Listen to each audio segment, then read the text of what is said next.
Absolutely no macro news to speak of across the region.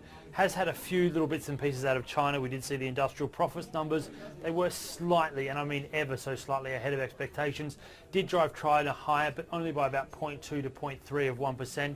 The rest of the region was fairly mixed. We did see Japan lower. We saw also Singapore here in Australia lower, but some of other parts of Southeast Asia were up.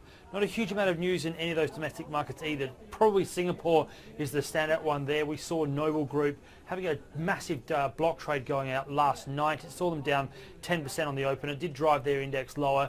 News is that there could be a sort of a change in forecast, but there hasn't actually been any confirmation of that, so we are watching that quite closely. But otherwise, the region is waiting for Thursday morning for here in Asia, so Wednesday night over in the US with regards to the Fed.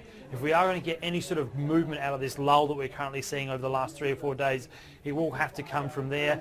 You know, expectations could be that we can see considerable period or considerable time, whatever language you want to use, moved away from the statement. We probably don't see that, considering that there is still global growth fears, a little bit of choppy sort of growth over in the US, despite the fact that their dual mandate is well and truly humming along. So with that in mind, haven't seen a huge amount of trade here in Asia. We don't expect it to pick up tomorrow either.